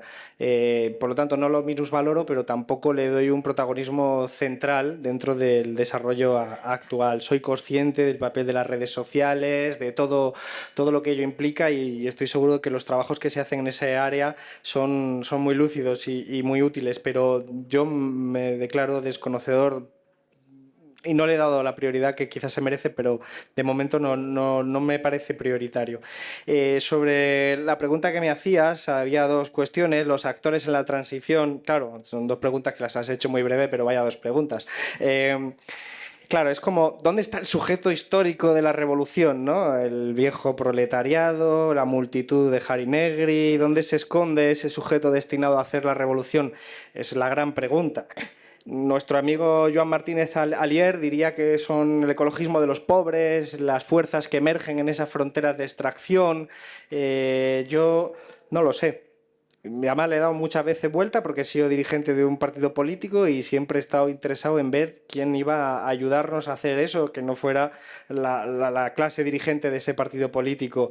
Y tiendo a pensar más desde el punto de vista demoscópico, electoral, por tradición política. Y me preocupa bueno, pues que muchas veces pasamos por alto la estructura de clases. La estructura de clases, por lo menos en Occidente, en el norte, los países, digamos, más industrializados, la estructura de clase ha mutado mucho, porque ha ido mutando el sistema económico a través de todo esto que hemos descrito antes, la dependencia de los combustibles fósiles, las redes coloniales. Bueno, pues si antes, porque no quiero que se escape la relación que existen entre ambas dimensiones, si en la antigua Roma solo la aristocracia podía ser trasladada en una léctica para no tener que ir a pie, era porque había esclavos. Una relación jerárquica, un sistema jerárquico, unos esclavos. Hoy casi todo el mundo podemos permitirnos no ir a pie, pero tenemos esclavos. Solo que son esclavos energéticos, son esclavos que se alimentan por combustibles fósiles. Es posible encontrar el vínculo, y eso nos ha hecho cambiar nuestra estructura de clase y nuestra forma en la que mantenemos nuestra propia materialidad cotidiana. Hoy tenemos mejor condiciones de vida objetivas que la élite de Roma, pero eso tiene unos costes y unos precios. Y lo que quiero decir es que se cambian las estructuras de clase, hay que estudiarlo y hay que analizarlo para ver qué sujetos, aunque sea en este campo electoral, social, político, cultural, apoyan las transformaciones que hoy aquí estamos defendiendo. Porque si estamos aquí defendiendo un programa, un proyecto, un esbozo de algo que tiene un horizonte, pero no encontramos al sujeto que lo apoya, tenemos un problema. Tenemos una desconexión con la realidad y un producto inútil. Por lo tanto, el debate es súper interesante. Lo que cada vez tengo menos claro es que ese sujeto histórico esté ahí preconcebido esperando a que lo encontremos. Creo que es más una construcción a lo Thompson, dialéctica, que coevoluciona con nosotros mismos. Es decir, que nosotros podemos, a través de la acción política, construir ese sujeto, pero que no está predefinido bajo ninguna teoría del materialismo histórico o de ninguna teoría predefinida según la cual, bueno, hay un conjunto de población que está predestinada a ser la mesías de la transformación revolucionaria. Creo que no es así. Y totalmente de acuerdo con la otra comentario que has hecho, que es culpa mía. Es decir, creo que al no hablar del capital...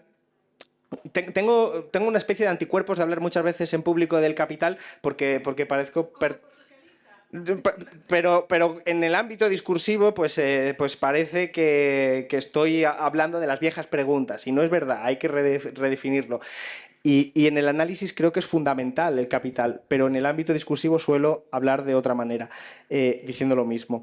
Sí es verdad que el capital hoy está fragmentado. Es decir, el capital es verdad que es una relación social, pero es sobre todo una fuerza ciega que persigue la maximización del beneficio, y el capital concreta en elementos particulares que están en contradicción entre ellos. No es lo mismo el capital industrial que el capital especulativo o financiero. No es lo mismo el capital industrial de Repsol que el capital industrial de las empresas renovables. Y son capital, al fin y al cabo. Son facciones del capital que se ubican en bloques históricos distintos en función del contexto. Y eso da pie a una reformulación mucho menos simplista del conflicto capital-trabajo. en términos de crisis ecosocial, especialmente interesante, porque mucho de lo que estamos planteando aquí también tiene que ser con el capital, con cierto capital. Y está el debate de qué tipo de capital va a participar de esto. Y está el debate de no solo que sea capital privado, sino que podrían ser empresas públicas o capital pequeño, ¿no? No es lo mismo que lo haga Iberdrola que lo hagan cooperativas. No es lo mismo que lo haga Iberdrola que lo haga una empresa pública. Es decir, la concreción de ese discurso del capital tiene también sus matices en los que no he entrado hoy, pero que son parte de la parte propositiva. Al final, ¿cómo hace? Sí, tengo que electrificar. ¿Y quién lo hace? ¿Quién tiene el capital, no capital de relación social? ¿Quién tiene el dinero para hacerlo? ¿Quién tiene las máquinas? ¿Quién tiene los medios de producción que valen millonadas, que ni sumando todo nuestro ahorro de aquí podemos conseguirlo?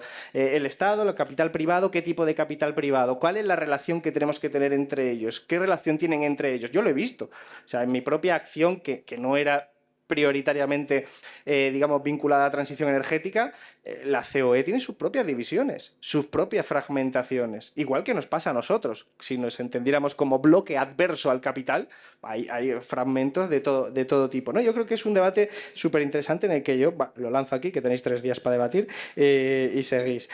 Has dicho que me pillen por el pasillo, pues yo te digo eso. Y sobre lo del territorial, que estoy de acuerdo en parte, es decir, yo creo que la tecnología nos ha permitido ser enormemente productivos y estoy de acuerdo con los cálculos, además seguro que me los presentas y los comparto.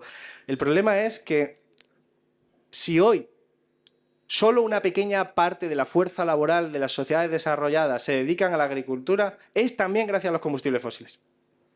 Es decir, si menos del 5% de la población laboral de un país se dedica a la agricultura, es porque ha sido mecanizado el sector. Y ha sido mecanizado en gran parte gracias a unos combustibles fósiles altamente baratos. Si tú tienes que sustituir los combustibles fósiles, tienes primero problemas técnicos que hoy en día son todavía problemas y vamos a suponer que se resuelven y puedes sustituir los tractores de diésel por grandes camiones de energía con grandes baterías que den la misma densidad energética. Supongamos eso, pero todavía tendrías que ser capaz de encontrar la misma producción por superficie que te dan los combustibles fósiles. Y eso es algo que es algo problemático ahora mismo. Es problemático, por eso digo que el metabolismo, la particularidad de las sociedades industriales es que no es solo un problema del metabolismo exosomático y que solo vale con reducir las infraestructuras grandes, el turismo, sino que el metabolismo endosomático, es decir, la forma en la que comemos también es dependiente del petróleo. Václav Smil habla de dopaje, Joan Martínez Alier de subsidios. Bueno, pues son metáforas para referirnos a que la forma en la que comemos es profundamente absurda desde el punto de vista energético, porque consumimos para producir calorías, energía, consumimos mucho más en el proceso de energía, o sea, tenemos rendimientos negativos de media, pero sobre todo que cuando vayamos a reformularlo, ahí tenemos un problema que yo solo me refiero a la tierra, porque antes, todo lo decía, en sociedades preindustriales, todo dependía de la tierra. Quiero decir, si necesitabas construir tu vivienda, la madera o embarcaciones, la madera necesitaba bosques, los bosques necesitaban suelo. Si necesitabas combustible, era madera también. Si necesitabas alimento humano, era cultivo que ocupaba suelo. Si necesitabas alimento animal, era forraje que también era suelo. Si necesitabas vestirte, eran fibras que eran cultivos. O lana, que también procedía de animales. Todo era del suelo. Y eso establecía la trampa maltusiana sobre la que reflexionaron los economistas políticos clásicos, que no estaban equivocados en este punto, simplemente que no podían anticipar que debajo del subsuelo hubiera algo que permitiera tener menos bosques y poder mantener eso, o que hubiera unas redes imperialistas que pudiera permitir lo que es una huella planetaria muchísimo más alta para los países desarrollados porque vivían a costa de otras partes. Entonces, hoy nos estamos planteando, fijaos qué provocador, en gran medida revertir la revolución industrial en términos del tipo de combustible fundamental y de recurso de fuerza de energía. Pero, y termino ya, si nos vamos no al terreno como tal, es decir, al terreno entendida como hectárea, superficie, etcétera, sino al consumo asociado a esas hectáreas, tenemos un problema mayor.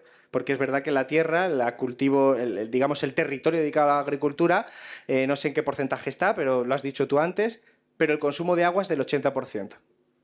El 80% de agua que se consume en España es debido a esa superficie. Entonces, claro, ahí tienes otros límites, que ya no son solo las hectáreas de territorio, sino que el propio modelo no solo requiere hectáreas de terreno, digamos, físico, sino que requiere otros inputs que son productivos porque hay también fertilizantes químicos derivados de los combustibles fósiles.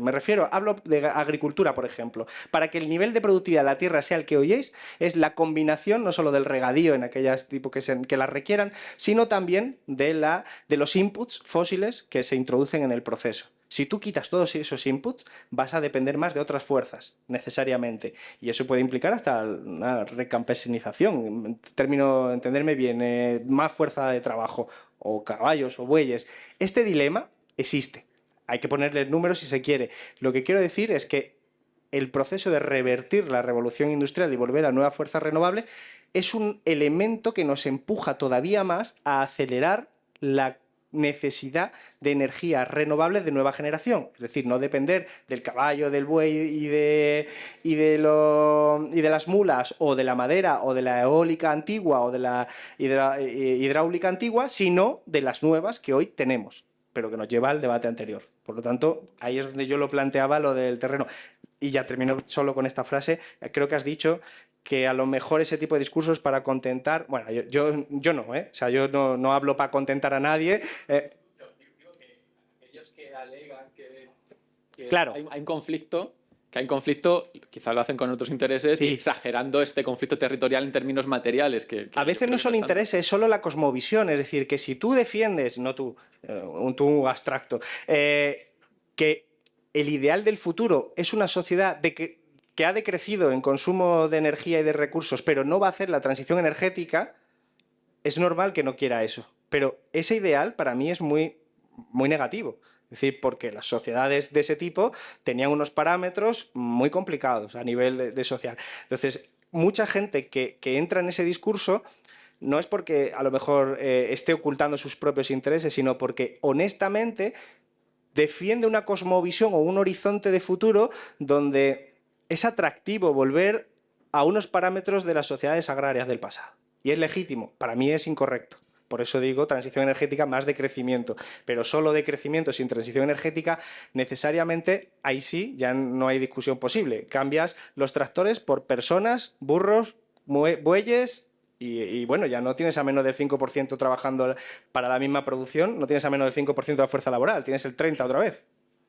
Es matemática. Pues vamos a cerrar aquí. Por favor, un fuerte aplauso para Alberto.